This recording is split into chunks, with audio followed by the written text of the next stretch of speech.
E o tema hoje, o desafio que temos pela frente, é falarmos sobre ídolos ou idolatria. E para tanto nós escolhemos duas passagens principais, encontradas no Antigo Testamento. Primeiramente Gênesis 31:19, onde nós lemos: enquanto Labão tinha ido fazer a tosquia das ovelhas, Raquel roubou os ídolos do lar que pertenciam a seu pai. E também Gênesis 35:4. Então deram a Jacó todos os deuses estrangeiros que tinham em mãos e as argolas que lhes pendiam das orelhas. E Jacó os escondeu debaixo do carvalho que está junto a Siquém.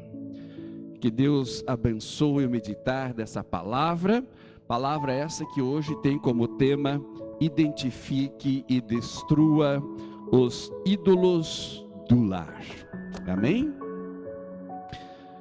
Meus queridos irmãos, por que nós estamos hoje retornando com o culto da família? Por que nós estamos retornando com um culto mais, digamos, completo, com todas as leituras, também participação maior das pessoas, com mais tempo no interior da igreja, no interior do templo? Por que nós estamos voltando a uma situação muito parecida à época pré-pandêmica? É simples a resposta, porque nós estamos, digamos, controlando bem essa pandemia e nós já temos uma certa liberdade para retomar as nossas atividades normais, embora sempre com todos os cuidados necessários. Ok. Qual foi, assim, o pensamento que nós tivemos em relação a essa questão da pandemia, quando nós fomos privados, por exemplo, de não mais podermos entrar na igreja para cultuar a Deus? Qual foi a conclusão, qual foi o pensamento que cultivamos, quando de repente vimos os nossos congressos de jovens, a nível distrital, a nível nacional, congresso de servas também a nível distrital e nacional, de repente serem todos cancelados porque não podíamos ter um encontro presencial devido aí à questão da transmissão do vírus? O que todos nós pensávamos? O que todos nós pensávamos quando nós só tínhamos acesso pelas redes sociais à palavra de Deus? Quantas vezes as pessoas comentavam: nossa, mas a gente não vê a hora de poder voltar à igreja, receber a ceia do Senhor. Que saudades! Aliás, a palavra saudades foi a palavra que mais ouvimos quando nós fomos detidos em nossas casas. Não podíamos sair e não podíamos sequer, em algumas gôndolas dos mercados, fazer a nossa compra, porque ali parece que o vírus circulava mais. Nós pensávamos assim: as pessoas vão melhorar. Depois que passar isso tudo, as pessoas vão melhorar. A nível social, a nível aqui da nossa sociedade, relacionamento pessoal, tudo vai melhorar. As escolas, quando os alunos puderem retornar às aulas presenciais, professor e alunos vai ser beleza. As empresas, quando puderem sair do home office e poder fazer também os seus trabalhos, funcionários ali onde antes desenvolviam suas atividades profissionais, vai ser uma maravilha, vai ser abraço para cá, abraço para lá. Quando as igrejas puderem novamente abrir as suas portas, nós vamos ter que marcar 4, 5 cultos, porque o pessoal vai estar com tanta saudade de tudo que nós tivemos que nos privar ao longo desse período mais forte dessa pandemia, mais letal. E assim, quando voltarmos, vai ser só abraço, só alegria, e vamos encher os nossos templos, não só na igreja luterana, mas em todas as denominações, igrejas cheias. E o que nós estamos vendo? O ser humano melhorou muito. Desapareceram os crimes violentos. As escolas, os alunos melhoraram. Os professores melhoraram no relacionamento com os alunos. Nas casas, os pais e os filhos, a relação entre eles melhorou. O casal que teve mais tempo para ficar junto ao longo da pandemia, o casal melhorou a sua relação. Ficaram mais próximos. Ficaram mais íntimos. As igrejas ficaram mais cheias depois que passou esse período mais crítico. E parece que quando você começa a analisar a situação que a gente vem presenciando, parece que as coisas andaram para trás. Não sei se vocês têm essa mesma impressão. Vocês viram como cresceu o número de casais que se separaram? Durante o período mais difícil e também pós. Vocês já repararam como casais se separaram? Vocês já repararam como os alunos, os professores, como têm reclamado dos alunos? Eles estão diferentes, nossas crianças estão diferentes. As crianças sentiram isso. Ontem estávamos no congresso de jovens que está acontecendo aqui no quintal de nossa casa, no bairro do Pinhal. E os jovens, podendo revê-los, os jovens estão diferentes. Os cristãos estão diferentes. Parece que alguma coisa aconteceu. Alguma coisa mudou. Eu não sei se mudou para melhor. Eu estou tentando fazer uma avaliação da situação. Eu não consigo ser otimista no que mudou. E principalmente para o que mudou, para pior ou para melhor, eu vejo que parece que retrocedemos. Alguma coisa aconteceu. E nós não sabemos bem direito o que com as pessoas. Tem muita gente ainda no que diz respeito à questão até da sua vida espiritual, que está curtindo ainda tipo uma atitude pandêmica. Ainda ela não concebe a possibilidade dela voltar para a comunhão dos santos. As pessoas ainda não concebem, ainda algumas delas, que a porta da igreja está aberta, não apenas quando a gente precisa para batizar filho. Não é verdade? Agora eu vou precisar da igreja, eu vou na igreja para batizar filho. Ou não apenas para enterrar pessoas. Agora eu vou ter que enterrar alguém e vou voltar para essa finalidade. Parece que as pessoas estão ainda curtindo essa questão da pandemia e alguma coisa aconteceu. Alguma coisa aconteceu. Muitas vezes começamos a procurar, não, a culpa é desse, a culpa é daquele, mas alguma coisa aconteceu. E quando a gente começa a aprofundar e tentar entender o que está acontecendo, a gente se depara com esse texto, ou esses textos aqui, que nós acabamos de colocar como referências para a nossa reflexão, porque são textos que falam de idolatria. E a grande questão é, nesse período, vocês acham que a idolatria aumentou? Aí alguém vai responder assim, mas pastor, eu não tenho nenhum ídolo, uma estátua lá na minha casa, a quem eu presto adoração, oração. É bem provável que você não tenha. Mas existe um outro tipo de idolatria que daqui a pouco eu vou esmiuçar um pouquinho mais.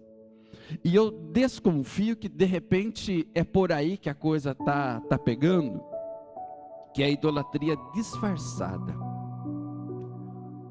Meus amados, Raquel ela servia ao Deus de Abraão, Deus de Isaque, Deus de Jacó, seu esposo. Mas Raquel, ela tinha um problema muito sério.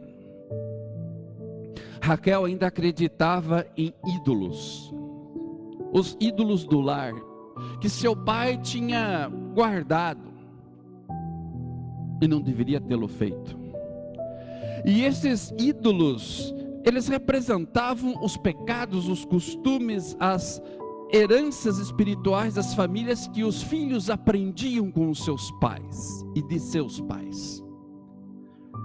E aí então nós precisamos, à luz do que estava acontecendo ali, hoje nosso desafio é identificar, é descobrir, retirar, destruir os ídolos do lar. Os ídolos que se acumularam em nosso coração durante esse período da pandemia, que estão fazendo um estrago nas famílias, fazendo um estrago nas igrejas, fazendo um estrago nos casamentos, e nós não nos damos conta disso, que o grande problema que está acontecendo é a crescente idolatria no coração das pessoas. O que são os ídolos do lar? Gênesis 31, 30, 35. Ali existe um termo usado no original que é os terafim. Esses eram os ídolos aqui que o texto está falando que Raquel, que servia a Deus de Abraão, Isaque e Jacó, seu esposo, mas que ela ainda acreditava neles, eram os terafim. E o que eram esses terafim? Os terafim eram pequenos ídolos domésticos, ídolos do lar, eram imagens de ídolos que eram carregados como amuletos para cura e prosperidade. As pessoas diziam, não, se usar esse amuleto aqui, ó, sem doença e riqueza pra caramba.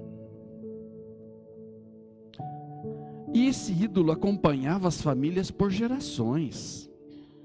Uma geração repassava para a geração seguinte a crença nesses ídolos. E eles representavam também as terras da família como um protetor espiritual, ou seja, ele era o protetor de tudo aquilo que as pessoas, em termos de propriedade, possuíam. Eles acreditavam que era esse protetor. E quem detivesse o ídolo ali da família teria direito, inclusive, à maior parte da herança. Aí Jacó amaldiçoou quem tivesse ocultado esses ídolos, escondido, tivesse de uma forma, digamos, velada, cultivando ainda esse culto aos ídolos. E Jacó jamais aprovaria de forma alguma se soubesse que sua esposa Raquel estivesse feito e fazendo aquilo, ou seja, adorando no culto os seus ídolos. E por isso então ela, sabendo que o marido não toleraria uma situação de idolatria dentro de casa, o que a Raquel fazia? Ela fazia a sua adoração aos ídolos de uma forma velada, oculta, escondida. E o que quer dizer a palavra ídolo? Ídolo significa uma coisa vã. Ídolo significa algo inútil. Inclusive, se nós lermos lá 1 Coríntios 8, versículo 4, ali nós vamos descobrir, Paulo vai dizer que o ídolo nada é.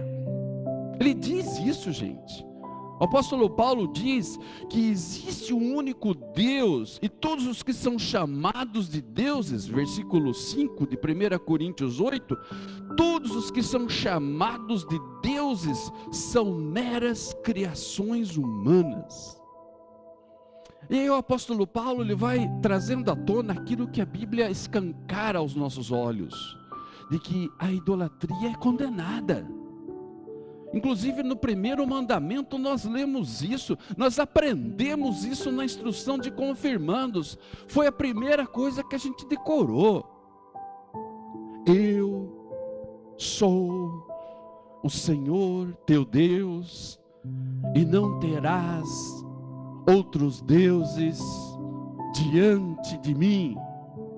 Devemos temer e amar a Deus e confiar nele acima de todas as coisas. Quem lembra disso? O reformador da igreja, Martinho Lutero, ele explicou esse mandamento de uma forma muito simples. Ele diz assim: olha, Deus quer dizer nesse mandamento: considerarás somente a mim como teu Deus. Então, de acordo com Lutero, o que Deus designa? Ele diz: Deus designa aquilo que se deve esperar tudo bem, em que devemos refugiar-nos em toda a apertura. Portanto, ter um Deus, outra coisa não é senão confiar nele, crer nele de coração. E continua ele na explicação: repetidas vezes já disse que apenas o confiar e crer de coração faz tanto Deus como o ídolo. Se é verdadeira a fé e a confiança, verdadeiro também é o teu Deus. Inversamente, onde a confiança é falsa e errônea, aí também não está o Deus verdadeiro. Aí ele conclui: fé e Deus não se podem divorciar. Aquilo, pois, que prendes o coração e te confias, isso, digo, é propriamente o teu Deus. E a partir dessa explicação, Lutero ele vai dizer que existe dois tipos de idolatria: a idolatria grosseira e a idolatria disfarçada.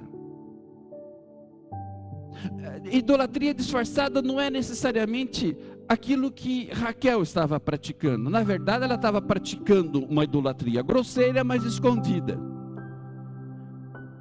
Mas o que é a idolatria grosseira? A idolatria grosseira, meus irmãos, é adorar uma criatura como se fosse realmente Deus. Por exemplo, você lá está lendo Êxodo 32, e ali você lê que quando Moisés, depois que ele recebeu a lei de Deus, os 10 mandamentos, ele desceu do monte. O que ele viu o povo fazendo? O povo estava adorando o bezerro de ouro. Tem cabimento uma coisa dessa? Vocês acham que tem cabimento? Depois que Deus fez tudo por aquele povo, o povo prestando culto a um bezerro de ouro. Você concorda com essa adoração? Não, claro que não, você vai me responder. Ok, isso é um exemplo de idolatria grosseira. Pior que a idolatria grosseira é disfarçada. O que é idolatria disfarçada? A idolatria disfarçada é amar, é confiar mais em coisas, mais em criaturas do que em Deus. E a Bíblia traz uma lista de idolatria disfarçada. Vamos acompanhar na nossa Bíblia? Vejam lá em Jeremias 17:5. O que diz lá em Jeremias 17:5? Lá diz assim que maldito o homem que confia no homem, faz da carne mortal o seu braço e aparta o seu coração do Senhor. Isso é uma idolatria disfarçada. Quando a pessoa diz: não, olha, para minha segurança, eu confio mais nos acordos que as pessoas podem fazer, nas alianças que as pessoas podem fazer. Como o povo de Israel às vezes preferia confiar nas alianças que fazia com povos vizinhos, do que confiar que Deus poderia proteger a sua nação, e eles acreditavam na palavra do homem. Maldito o homem que confia no homem. Lá em Mateus 17:28, nós temos mais um exemplo de idolatria disfarçada.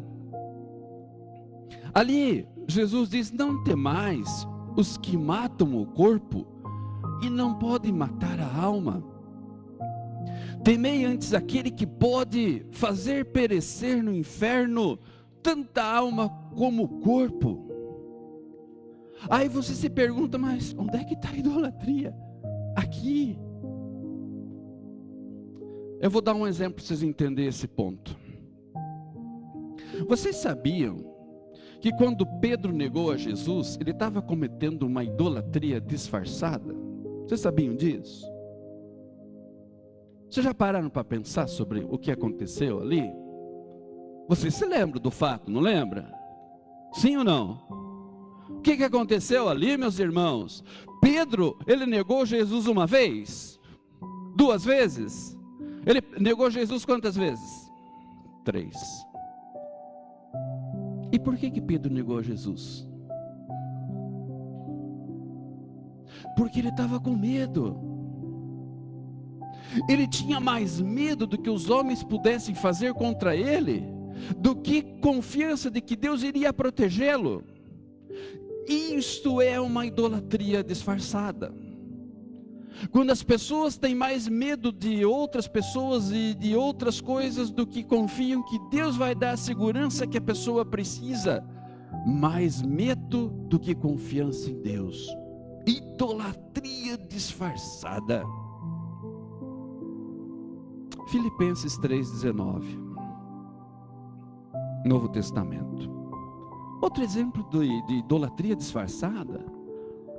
Ali o apóstolo Paulo fala que, na linguagem de hoje, para facilitar a compreensão, Filipenses 3,19, ali o apóstolo Paulo diz que eles vão para a destruição no inferno, porque o Deus dele, Deus deles, Deus com D minúsculo, são os desejos do corpo. Eles têm orgulho daquilo que devia ser uma vergonha para eles e pensam somente nas coisas que são deste mundo. Idolatria disfarçada. Pensam nas coisas só que são deste mundo. Pensam nas coisas só do aqui, do agora. Gálatas 5,19. Gálatas um pouquinho antes. Você está lá em Filipenses, antes Efésios, antes Gálatas. Gálatas 5,19, o apóstolo Paulo ele faz uma lista daquilo que a carne produz, as coisas que a natureza humana produz. Ele diz assim, que são imoralidade sexual, impureza, ações indecentes, versículo 20, adoração de ídolos, feitiçarias, inimizades, as brigas, as ciumeiras, os acessos de raiva, a ambição egoísta, a desunião, as divisões. Aí ele diz assim, que quando a pessoa se entrega à idolatria, tudo isso vem no pacote, vem no combo. Porque idolatria, meus irmãos, é abandonar o Deus verdadeiro em troca das coisas vãs. Conhece a história? Vocês conhecem a história do escorpião e do sapo que estavam atravessando o rio? Sim ou não? Aquela correnteza, o escorpião queria atravessar o rio. Ele falou para o sapo: ô seu sapo, posso pegar carona na sua garupa? Aí nas suas costas?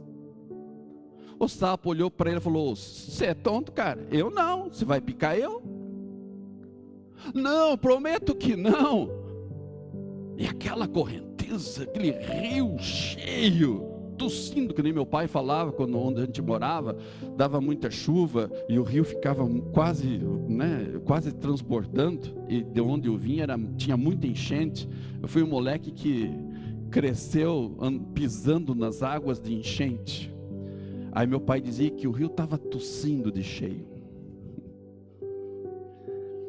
E aquele rio cheio, e o escorpião queria atravessar, não conseguia sozinho, ele ia morrer afogado. O escorpião pegou carona, o sapo: então tá bom, você promete? O escorpião: eu prometo. E daí o sapo falou: olha, e outra, né, se você me picar, eu vou morrer, e você morre comigo, vamos morrer afogado, nós dois. Aí começou a travessia, e o sapo desconfiado, só de olho, né, olhando ali, no rabinho do olho, e o escorpião todo fez alegrinho. De repente o escorpião deu aquela ferroada no sapo. Pá! Ferrou o sapo. E o sapo, nossa. Aí o sapo olhou e falou: cara, o que você fez, cara? nós vamos morrer nós dois. Nós vamos afundar, vamos morrer afogados os dois. Aí o escorpião olhou para ele e falou: desculpe, seu sapo, mas eu não consegui evitar. É a minha natureza. E os dois morreram. É a minha natureza. A nossa natureza é isso, gente. Nossa natureza é ruim. E faz parte da nossa natureza a idolatria. Por isso que é o primeiro e o mais difícil de todos os mandamentos para ser guardado. E a Bíblia diz que se nós pecarmos contra um, nós somos pecadores e culpados de todos. Lá no livro de Jonas, o profeta, ele diz assim que aqueles que adoram os ídolos, que são coisas sem valor, deixaram de ser fiéis a ti. Ele está falando com Deus. Quando a gente deixa a nossa natureza aflorar, seguir o seu rumo, nós deixamos de ser fiel a Deus. O apóstolo Paulo, lá em 1 Timóteo capítulo 6, versículo 10, vocês conhecem esse versículo de cor? Ah, não lembro, pastor, quer ver? Eu vou começar o versículo e ver como vocês vão terminar ele. Mesmo que vocês não saibam que está ali em 1 Timóteo 6,10, eu vou começar, vamos ver se vocês conseguem completar. Pois o amor ao dinheiro é a raiz de todos os males. E ele diz: algumas pessoas, por cobiçarem o dinheiro, desviaram-se da fé e se atormentaram com muitos sofrimentos. E Jesus completa esse discurso dizendo que não se pode servir a Deus e as riquezas. Aí vocês dizem: ah, pastor, não sei se isso é bem assim. Lá em Lucas capítulo 14, versículo 16 a 24, Jesus, ele fala de um tipo de idolatria que a gente nem se dá conta. Vocês já pararam para pensar sobre o texto de Lucas 14, 16 a 24? Ah, mas eu não lembro. Olha lá na tua Bíblia. Lucas 14, 16 a 24, não estamos aqui para estudar a Bíblia? Estamos. Ali nós vamos concluir que não podemos sequer usar desculpas familiares para abandonar o Senhor. Lucas 14, 16, daí diz ali: Jesus lhe disse, certo homem convidou muita gente para uma festa que ia dar. Quando chegou a hora, mandou o seu empregado dizer aos convidados: venha gente, está tudo pronto. Versículo 18, mas eles um por um começaram a dar desculpas. Olha a desculpa, vê se dando desculpas boas. Façam a sua avaliação. O primeiro que desculpou, o primeiro disse ao empregado: nossa, mas eu comprei um sítio, eu tenho que dar uma olhada nele, peço que me desculpe. 19, outro disse: pois é, mas eu comprei 5 juntas de bois, preciso ver se trabalham bem, peço que me desculpe. 20, outro disse: acabei de casar, estou em lua de mel, por isso não posso ir, estou enamorado. 21, o empregado voltou e contou tudo ao patrão, né? E o patrão ficou nervoso, com muita raiva, e disse: agora faz o seguinte, cara, vai depressa pelas ruas, pelos becos da cidade, e traga os pobres, os aleijados, os cegos e os coxos. Mais tarde o empregado disse: patrão, já fiz o que o senhor mandou, mas ainda está sobrando lugar. Aí o patrão respondeu: então vá lá pelas estradas, pelos caminhos, e obrigue os que você encontrar ali a virem, a fim de que a minha casa fique cheia. Pois eu afirmo a vocês que nenhum dos que foram convidados provará o meu jantar. Mas não eram desculpas boas para você, digamos assim, deixar as coisas de Deus no segundo plano? Eram desculpas incrivelmente boas. O ser humano faz parte da natureza dele arranjar desculpas boas. Aí Jesus de repente dá um tapa, que nem minha mãe dizia, na fuça. Mãe, vocês falavam isso também? Eu dou um tapa na fuça, seu moleque. Aí Jesus dá um tapa na nossa fuça lá em Mateus 10, 37 e diz assim: que quem ama seu pai ou sua mãe mais do que a mim não é digno de mim. Quem ama o seu filho ou a sua filha mais do que a mim não é digno de mim. Meu Deus, Não faz parte da nossa natureza amar o nosso pai, nossa mãe, nosso filho, nossa filha. E Jesus disse que quem ama pai e mãe e filha mais do que a ele, não é digno dele. Idolatria disfarçada. Os ídolos do lar, infelizmente, hoje se acumulam no coração das pessoas. E não duvide, meus irmãos, que na época da pandemia isso simplesmente aumentou, e é o resultado que nós estamos enfrentando hoje. A idolatria cresceu nessa pandemia. Superstições, misticismo, simpatias, o dinheiro, o prazer da carne, as mentiras, coisas que se fazem em oculto, o fanatismo por futebol, o fanatismo por política, tradições familiares, a internet. Quantos ídolos! Não é muito mais legal você ficar na internet, no seu celular, do que vir na igreja da casa de Deus, ouvir a palavra? Até mesmo um hobby que é uma coisa boa, uma atividade praticada nos momentos livres. É bom ter um hobby, é bom a gente sair da correria do dia a dia, exercitar o autocuidado, estimular o cérebro, desestressar. Mas quanta gente, em nome do seu hobby, quanta gente está deixando de vir à casa de Deus, porque bem no momento em que essa casa de Deus está com as portas abertas para acolher o povo, muita gente está desfrutando do seu hobby para desestressar.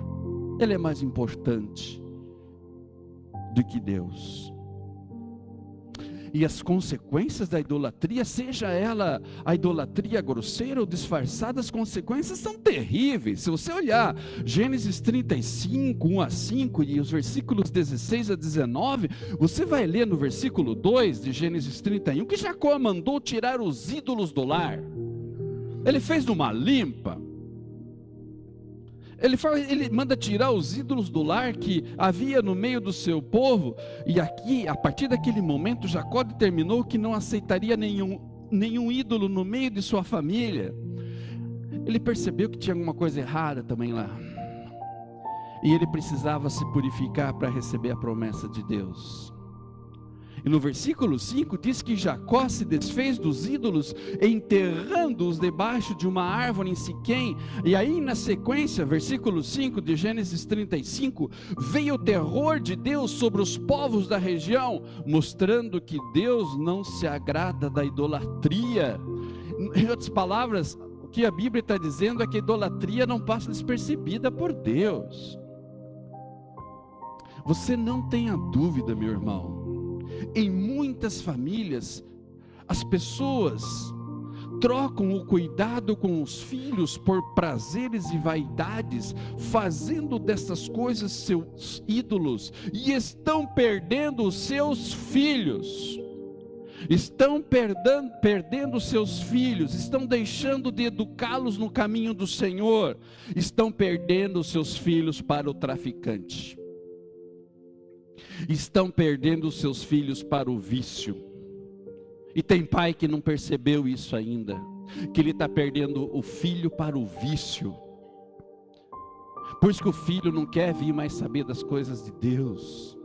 Não é apenas porque o sermão do pastor é chato, não é apenas porque a igreja, nossa, aquilo é muito chato. Não, meus irmãos, não sejam ingênuos. O que está acontecendo ali é um ídolo que está crescendo no coração do nosso filho. E muitos pais estão perdendo o filho para o vício, estão perdendo o filho para Satanás, estão perdendo os filhos eternamente. O tempo está passando, os filhos não voltam, não retornam para a comunhão com Deus, porque os ídolos, eles se agigantaram dentro do seu coração. Ah, mas não tem estátua lá na nossa casa, na casa dele. Ah, mas não tem. Mas está no coração dele, ou deles. Por isso, identifique os ídolos do lar. Eles estão lá. identifique-os. Eles estão lá. E não permita que o sofrimento e a idolatria entrem em sua casa. Você que está aqui é o pastor da sua família, é o chefe da sua casa. Você tem todo o direito, não só de identificar, mas de retirar esses ídolos dos corações dos filhos, mesmo que eles se agigantem contra você. Mas identifique os ídolos do seu lar. A conta vem. Se a gente não fizer isso quanto antes, a conta vem. E a conta, quando nós for querer, de repente, ver o saldo, é negativo, impagável. Talvez ainda haja tempo. Atenda aquilo que está escrito lá em 1 Coríntios 10, versículo 14. Diz ali: portanto, meus amados, fugi da idolatria. Identifique o ídolo que está em tua casa. Se você descobrir qualquer coisa que é abominável em seu lar, vá e destrua o quanto antes. Conforme lemos lá em Deuteronômio 7:25, ali diz assim: queimem todas as imagens dos deuses desses povos, queimem tudo. Não cobiçem a prata, não cobiçem o ouro que estão nas imagens, não cobiçem, nem fiquem com eles, pois isso seria armadilha mortal para vocês. Deuteronômio 7:25. Para o Senhor nosso Deus, adorar ídolos é uma coisa nojenta. Deuteronômio 7:26, não leve nenhum ídolo para dentro de suas casas, pois a maldição que está sobre o ídolo estará também sobre vocês. Toda vez que você tem um ídolo dentro do seu coração, dentro da sua casa, junto com ele, no combo, no agregado, está junto uma maldição que vai detonar a tua vida, vai acabar com você e com a sua família. Detestem, diz o texto, Deuteronômio 7:26. Detestem e odeiem com todo o coração os ídolos, pois o ídolo é uma coisa amaldiçoada. Firmem o coração e a confiança plena em Deus acima de todas as coisas, conforme lemos em Marcos 12:30. Ame o Senhor teu Deus. Vamos ver se vocês conhecem esse versículo. Com todo o teu coração, com toda a tua e com todo o teu entendimento. E quando Deus, o verdadeiro, for o único Senhor da tua casa, tudo mais tomará o seu devido lugar e as coisas ficarão em ordem novamente. O que normalmente as pessoas dizem assim: pastor, eu volto depois que eu ordenar a minha vida. Eu volto para a igreja, eu volto para as coisas de Deus depois que eu resolver os problemas que estão me atropelando e atrapalhando. Não, meus irmãos, você não pode esperar resolver problema para depois voltar, porque o problema é justamente porque você não voltou. O problema está justamente no fato de que no lugar de Deus, ídolos roubaram o trono de Deus.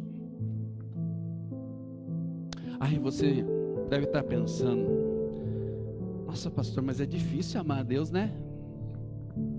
Não está na nossa natureza, conforme a historinha do escorpião com o sapinho bonitinho, coitado, os dois morreram afogados. Como é difícil amar a Deus de todo o coração, pois isso não está na nossa natureza. Como é difícil amar a Deus de toda a nossa alma, entendimento. Difícil não, é impossível. É impossível. Por isso que ninguém consegue ser salvo pelo cumprimento de mandamento, de regra. Não. Ah, mas e agora? Ah, mas daí a gente olha para a graça de Deus. Deus sim nos amou de todo o seu coração. Deus sim nos amou com todo o seu entendimento. Deus sim colocou o amor dele por nós acima de tudo, inclusive do amor dele pelo próprio filho. Deus sim sacrificou o próprio filho por amor a nós, para nos perdoar e salvar. Ele sim não apenas exige, tem o direito ao nosso amor, mas através da obra redentora de Jesus, esse Deus nos inspira a amá-lo. E Ele sim quer continuar sendo o teu único Deus da tua vida. Por isso Ele faz o convite para você, que está aqui no tema de hoje. Comece a identificar e comece hoje a destruir os ídolos do lar, antes que seja tarde.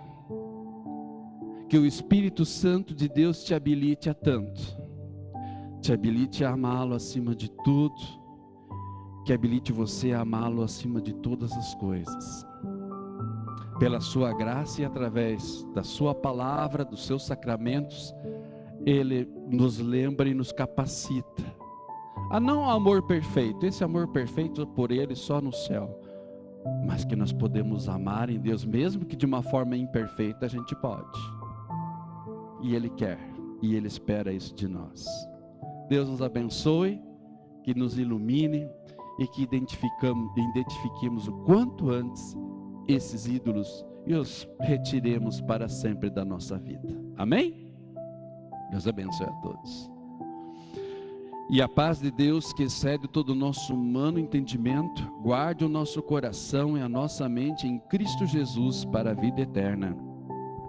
Amém.